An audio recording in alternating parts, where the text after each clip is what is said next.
Breaking news చూస్తున్నాం. BRS కు మాజీ మంత్రి చిత్తరంజన్ దాస్ రాజీనామా చేశారు. ఎమ్మెల్యే జైపాల్ యాదవ్ వైఖరి పట్ల అసంతృప్తిని వ్యక్తం చేస్తూ పలు సందర్భాల్లో బహిరంగంగానే విమర్శలు చేశారు. వచ్చే ఎన్నికల్లో ఎట్టి పరిస్థితుల్లోనూ సిట్టింగ్ ఎమ్మెల్యే జైపాల్ యాదవ్ కు కాకుండా ఎమ్మెల్సీ కసిరెడ్డి నారాయణ రెడ్డికి లేదా బీసీ నేతల్లో ఒకరికి టికెట్ ఇవ్వాలని డిమాండ్ చేస్తూ వచ్చారు. ఇక తెలంగాణలో బీఆర్ఎస్ పార్టీ చేస్తున్న అభివృద్ధి శూన్యమని, వచ్చిన పథకాలు కూడా సరిగ్గా అమలు కావటం లేదని అన్నారు. ఒక ఎమ్మెల్యే మంత్రిగా కూడా ప్రజా సమస్యలపై ముఖ్యమంత్రిని కలిసే అవకాశం కూడా లేదని తెలిపారు. ప్రజా సమస్యలు గాలికి వదిలేసి పదవుల కోసం పాకులాడుతున్నారని, అందుకే నేను పార్టీకి రాజీనామా చేస్తున్నానంటూ ఆగ్రహం వ్యక్తం చేశారు.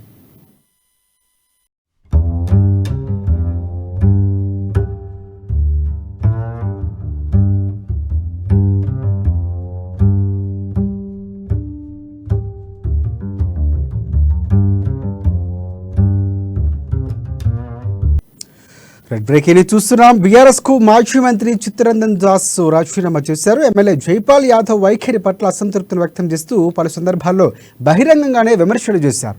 వచ్చే ఎన్నికల్లో ఎట్టి పరిస్థితుల్లోనూ సిట్టింగ్ ఎమ్మెల్యే జైపాల్ యాదవ్ కు కాకుండా ఎమ్మెల్సీ కసిరెడ్డి నారాయణ రెడ్డికి లేదా బీసీ నేతల్లో ఒకరికి టికెట్ ఇవ్వాలని డిమాండ్ చేస్తూ వచ్చారు. ఇక తెలంగాణలో బీఆర్ఎస్ పార్టీ చేస్తున్న అభివృద్ధి శూన్యమని, వచ్చిన పథకాలు కూడా సరిగ్గా అమలు కావటం లేదని అన్నారు.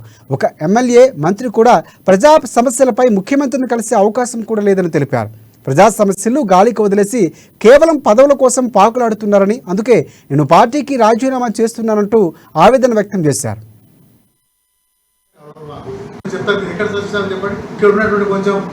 కొంచెం ప్రాంతం ఏది ఇట్లా మాదారం ఎలికట్టి నుంచి కొంతవరకు నీ కాలు పోయి అక్కడ కలిసి తాలూకా మొత్తం మీద నీళ్ళు ఎంతవరకు వచ్చినాయి, మొత్తం తాలూకా అంతా నీళ్ళు వచ్చినా మీరు చేసి చెప్పాలి.